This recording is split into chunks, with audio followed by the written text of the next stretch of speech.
me some love. Peace and love, baby. Oh, mwah. Love you. Love you too. Holy wow. Aren't they awesome? Wow. Such a great band. Maura, you're just doing an awesome job. The guys back there. So funny, these guys are like all stoic, you know, they're like back there like this. And then you got Christine over here on the drums, like, you know, she's like making it happen. You're like joy personified back there, right? It's like amazing. Wow. And then you got this over here, these beautiful, oh my gosh, voices of angels over here. Just so great. Hi, so I'm home. Gosh, I've missed you all. I've come to church a few times. I'm back and forth a lot between DC and Massachusetts, but so I've been coming to church. I watch online a lot. I've gone to some churches down in DC. You know, I kind of have to do this. I have to church shop, and I have to find my new church. It's not going so well. No, really, you guys, I mean, how many of you travel like for vacations or work? How many of you? Yeah, I really suggest go to Unity churches around the country so that you can come home and appreciate what we have here.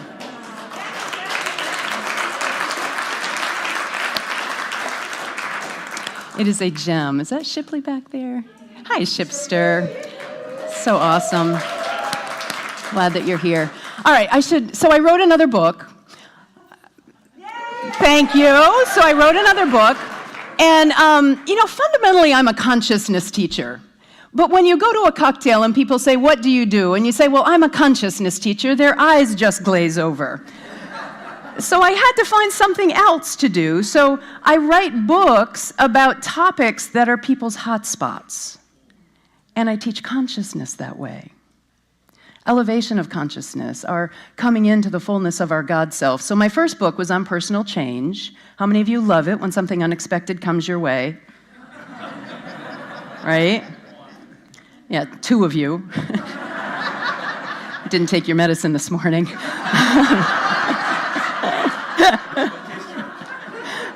Sorry, I was like so flip. All right, so that was my first one. My second one was on time, called Calming the Chaos, and then my third one was on money. So I try to hit all the hot spots, right? What people are dealing with in life, what people are grappling with. So my last book was called Money Vibe, and basically I write the books that I need to learn and the areas of my life where I need to grow. So when I was in college, I went to a very small, actually conservative evangelical Christian college, where I came out as a lesbian, and let's say it didn't go so well. Another sermon for another day. Anyway, yeah. Thanks, Mickey. For those of you who are live streaming, she said she wants the book. That'll be the next one, right? Relationship vibe. All right, so anyway, so I went to this small college in southwestern New York called Houghton College. Have any of you ever heard of it? Yeah, a few of you? All right, awesome. So I went to Houghton College. And my senior year and the Christmas break of my senior year, I was really sweating it because I didn't think I was going to have the money to pay for my room and board back at the college. I was living in off-campus housing in the upstairs apartment of this really sweet woman named Ma Byerly. And everybody called her Ma Byerly. And I wasn't sure what I was going to do, but I picked up a couple of odd jobs over Christmas break, and I got myself back to school. And one night, right after the break, I went down into the living room, and Ma Byerly was sitting there in her big overstuffed chair, probably reading her Bible, with the light on over her. And I tucked my head in. I was like, Ma, can I come in? She's like, yeah. And I had, oh my God, you got the tiniest baby I've ever seen on your lap. Sorry, it's my ADD. That's my other book. 8 days old, that's amazing. I want to stop the whole service and go hold her, but I'm not going to, I'm giving a talk. All right, good. So I walked in and Ma looked at me, and I had like 3 or 4 checks in one hand and like $50 cash in another hand, and my big plastic Tanqueray gin bottle underneath my arm. You know what was in that big plastic Tanqueray gin bottle? Yeah, all my coins, right? All my coins. How many of you had one of those big banks of Tanqueray gin? Yeah, right? So anyway, it said nothing about my drinking habits. It was a bank. It was a bank. So I pulled together, I was like, Ma, look, I was able to do it. And she had this look of like concern and empathy and pride all at the same time, but I was able to do it and finish school. Fast forward a few years ahead, and I was in graduate school. And while I was in graduate school, I was working full-time and doing awake overnights in a community residential home for adults with, who are deaf, blind, and developmentally delayed. So they cause all kinds of havoc sometimes overnight. So that was awake overnights, going to school, doing my internship during the day. And then sometimes, once or twice a year, or once or twice a semester, I would scour the Boston Phoenix and find research tests that would pay subjects to go in and be a lab rat. My favorite, well, least favorite one was the day that I went in and they literally anesthetized my diaphragm and put something down into my lungs to squirt saline solution and then suck it out of my lungs and get cells. They paid me $150 for it, but I got through grad school doing things like that, and I just got by. So what's a gal like me doing writing a book on money? Jacob Needleman, American philosopher from here in Massachusetts, actually wrote a book called Meaning and the Money of Life. And in his book, he says that money is the driving force in human life at our current level of civilization. Money is the driving force of human life at our current level of civilization. That's a pretty strong statement, isn't it? And at first I rejected that. I was like, no, it's not, God is. And then I looked around. And wars get started, and people get killed, and families break up, and people stop talking to one another. And people think about and obsess about, and more money, and political deals get made, and backdoor things happen, and right? So much energy and focus toward money. Which brings us to our talk today, and you starting to grapple with and look at what's your relationship with money. You've heard it said that we are spiritual beings having a human experience, but very much of our human experience is wrapped up in our experience and our relationship with money. So what is yours? When you sit down to pay the bills, or you think about your bank account, or you look forward to your retirement, what is your relationship with money? Is it like you'd greet a good friend, or is it something that you might want to shun away and avoid a little bit? That's what we've got to grapple with today. So I'm going to be talking to you about a couple of different things. The book that I wrote is called Money Vibe. And what I mean by that is your consciousness, your money consciousness. So we're going to be talking today about what is a money vibe, and then what does it do? What does your money vibe do? And then thirdly, the most important thing, how do you elevate it?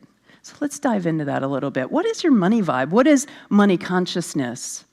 In the book that I just wrote, I talk about your money vibe being basically the combination, the energetic vibratory pattern of your beliefs, emotions, attitudes, and thoughts. It's what I call your beat, B-E-A-T, your beliefs, emotions, attitudes, and thoughts. And that resonant field of what you think, how you feel, the attitudes you hold, and what you believe, that resonant field creates a vibe, doesn't it? You can feel it around other people. Everything has a vibe to it. You have a vibe, a consciousness, a relationship with money. And what I want to assert to you today is that vibe, that consciousness that you hold toward money creates your experience with money. And I know some of you are like, yeah, I believe that, kind of. But I really want us to get practical with that today. In my book, I teach that there's 4 levels of kind of money vibe or money consciousness, and the 2 lower levels being where we're just in survival and stressed about money. We've got to either, in survival, it's like, oh, it's too hard, I don't want to think about it. And in stress, it's like, okay, I can do this, but I got to work hard. A little bit like you heard in those opening stories of mine. But as you grow in consciousness and recognize that who we are really is the outpicturing of God made manifest. I like to use the word God as a verb. As I'm living my life right, I'm Godding on earth. Right? I'm Godding on earth, you, me. We are here to make manifest the expression of God on earth. But you can't do that when your consciousness is constrained and constricted, and you're worried and you're stressed and you're upset. You're going to be holding in. What you do then is you create this separation from your divinity and your humanity rather than living in the higher levels of transformation, transcendence, knowing that money is just a game, it's just an energy. You're either going to be bringing it into your life through your thoughts, your openness, your clarity, or you're going to be repelling it from your life because of insufficiency, fear, worry, anxiety. You with me so far? It's powerful, isn't it? I want you to start taking on that part of your spiritual growth and your spiritual expression is for you to develop this transcendent relationship with money. Imagine that, a transcendent relationship with money, and by the way, with every other area of your life, with your relationships, with your body, with your health, with your service, with your career, with every area of your life, but we've got to grapple with this area of money. So that's what it is. Now, what does it do? What does your money vibe do? The Dalai Lama had a quote in, I think, Business Week magazine a couple of years ago that said, money is good. It's important. So there. Now, those of you who got like the, I don't want to deal with money thing, the Dalai Lama said, money is good. Money is important, right? And he goes on to say something that I'm going to remember right now. Money is good. Money is important. It's, I'm going to have to look because it's not coming to me. Shipley, I always loved it when you did this. Yeah, I know. Oh, good. Without money, daily survival would not be possible, let alone further development. So money, we're not even questioning the importance of money in our lives. And then he goes on to say, at the same time, it's wrong to think that money is like a god or to imbue money with some special power. It would be a mistake for you to think that having lots and lots of money is going to solve all of your problems, right? And then he goes on to say, money, something important, money is, oh, the mind is key. Oh, I love this. The mind is key. The mind is key. And as we develop ourselves, what we must do is hold a healthy and positive mind. If there's anything that we should hold like a god, so to speak, it should be the mind, not money. A healthy, positive mind is of utmost importance. A healthy, positive mind is of utmost importance. But what is our mind in relation to money? That's the question that we have to grapple with today. So you always have to understand that your consciousness about money is creating what's outside of you, but your consciousness about money goes up and it goes down. So something good happens and maybe you gravitate up and then you have an unexpected income and your consciousness gravitates down, but your consciousness will always go back to your fundamental level of your beliefs and your attitudes and your thoughts, yes? In fact, research has shown that about 60% of people who win the lottery end up declaring bankruptcy within 3 to 5 years. Because it's not about the external circumstances, is it? It's about how you are experiencing your consciousness. So that when your money changes but your consciousness doesn't, what you end up with is creating the same circumstances over again. So your money vibe is how you perceive the world.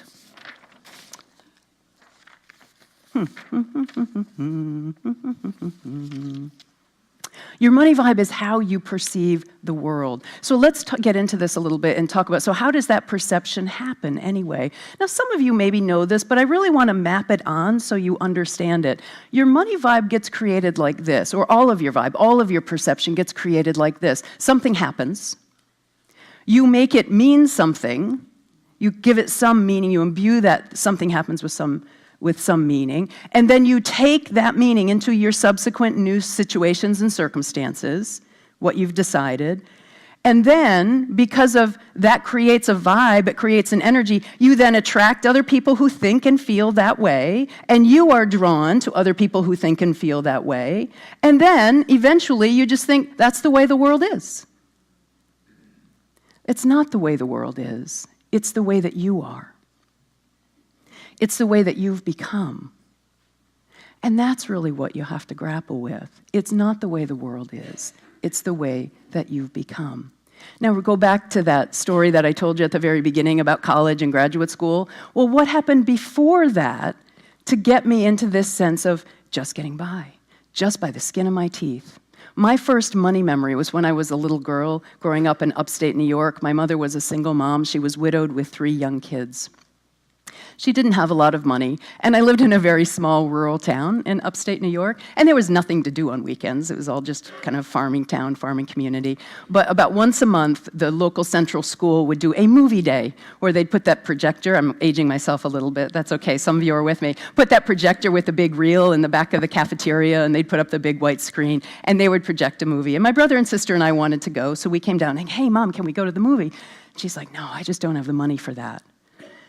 I was like, oh, okay, so I went away. And then a few minutes later, I heard this kind of rattling in the kitchen. I went back down, and there's my mom sitting at the kitchen table with the big Maxwell House coffee tin can in front of her and the rollers, and she was pulling out her coins and rolling coins so that we could go to the movie.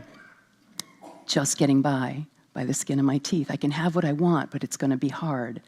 And I replicated that again and again and again throughout my life, until I was able to understand that consciousness can change right through here, through my experience of unity on the river. So let's talk about that a little bit. How does consciousness change?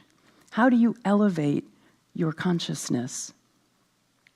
The first thing that you've got to get in touch with is that when you locate your identity in the past, you will recreate what you have experienced over and over again. When you locate your identity in the past, you will recreate the same thing. Just like that was my first money memory, is that it's hard, but you can do it. It's hard, but you can do it. It's hard, but you can do it. That was my experience over and over and over again. But you're like, well, what else can I do?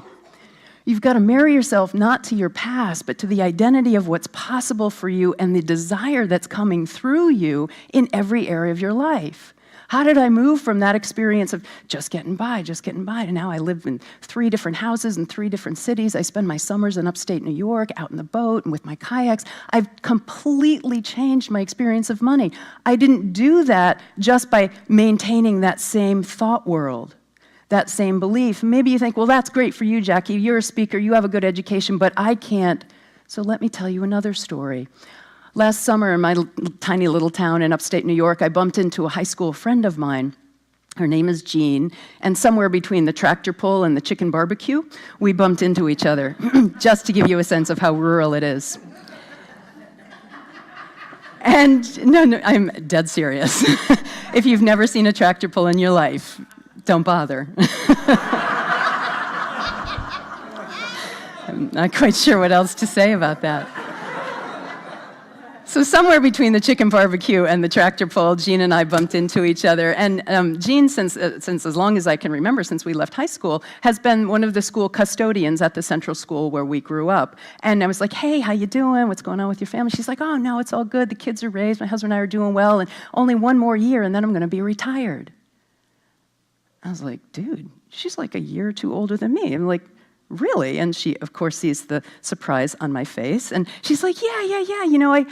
We were just really clear. We watched our parents work themselves to death, and we didn't want to do that to ourselves. So we decided a long time ago, very early on, that we were just going to pay off our house. We go to Florida every year anyway. So 10 years ago, we paid off our house, and then we started saving up. And last year, we bought a little place down in Florida.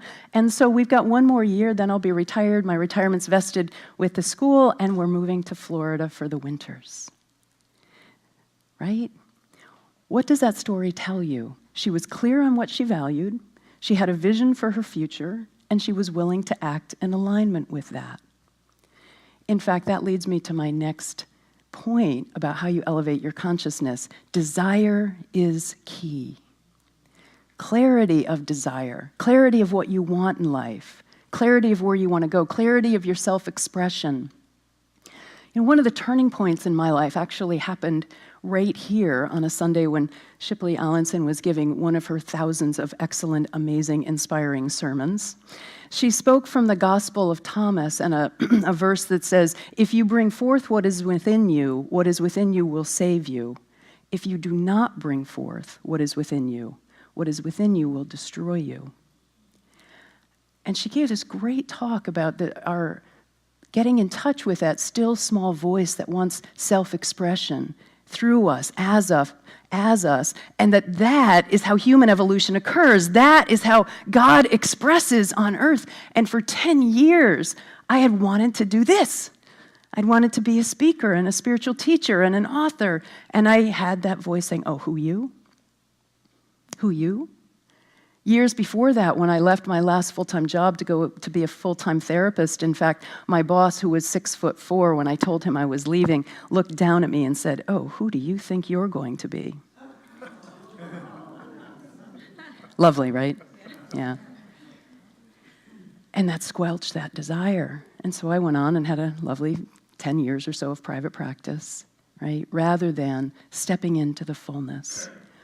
But through the principles and the teachings of the unity movement, getting clear that your heartfelt, long-lasting, deep-seated desires that are seeking expression through you are the voice of God speaking to you and as you.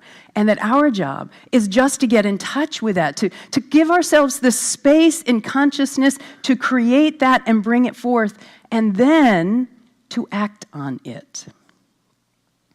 My formula for creating results, financial results or anything else, is desire and clarity of desire, clarity about your values, clarity about who you are, plus prudent action. That's the scary part. Plus prudent action held in high vibe, faith, belief, detachment, commitment, energy, positivity, enthusiasm, excitement. Held in high vibe creates results. Clarity, desire to clarity, prudent action, held in high vibe, creates results. Now, I want to go back to that prudent action part a little bit, because that's where the rubber meets the road, isn't it? It says in the book of James, chapter 2, that faith without deeds is dead, right? It says in that chapter that Abraham justified his faith by being willing to sacrifice his son Isaac to the altar. His faith was made complete by his deeds. So I really want you to get that.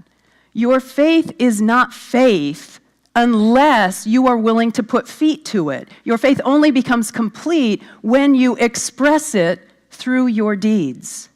Now put that concept next to the concept of what wants to come through you when it comes through you will save you. But when it comes through you, your job is to hear that still small voice, bring it through to expression through action, through making the phone call, through taking the risk, taking the class, teaching the class, writing the book, singing the song, doing the art, whatever your expression is. And when you do that, when you bring that forth, that's what completes your faith. And by the way, it's what completes your life. Maybe some of you are like, well, I don't know what my desire is. Well, that's yours to figure out. And it's not like you've got one, right? And then you go on and you complete it, and it's like, oh, good, I'm done. It's not that.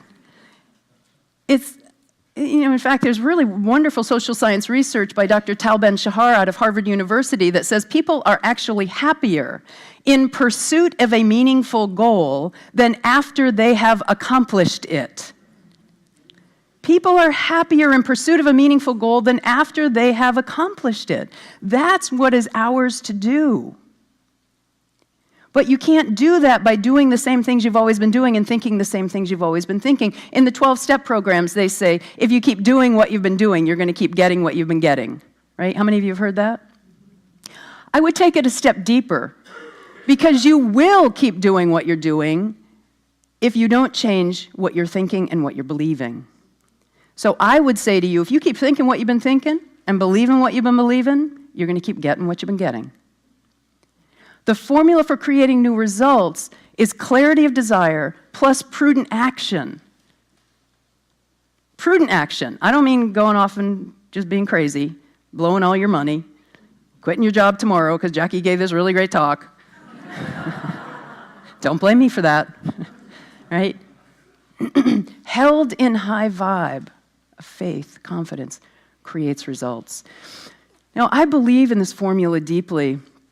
And because I know we all have to practice it all the time, I created this thing that goes with my book, my Money Vibe book, called the 30-Day Money Vibe Challenge. Some of you have done it already. I want to tell you what it is because it's a concrete action. It's a concrete way that you can engage with this work and play with it. Have fun. Some of you, the issue with your relationship with money is that you just need to lighten the heck up.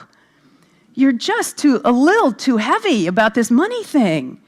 Money is a substance, it's an energy, it's a flow that you can learn to play with.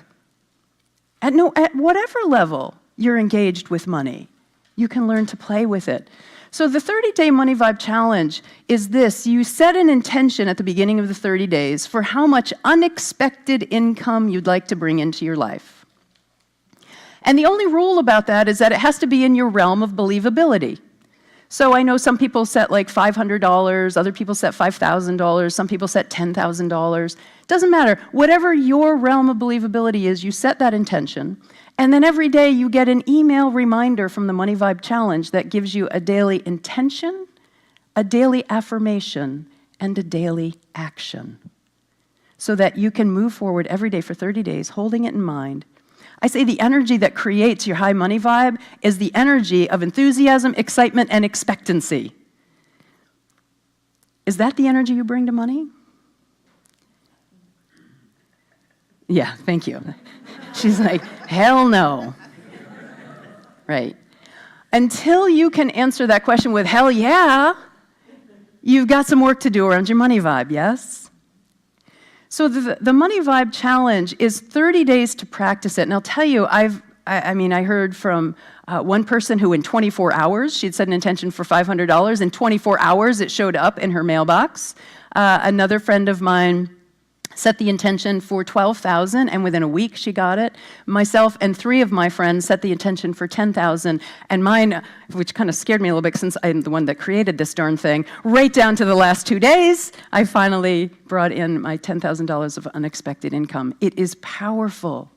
See, when we believe the faulty belief that our material world or our financial world has to do with external circumstances, we have no power.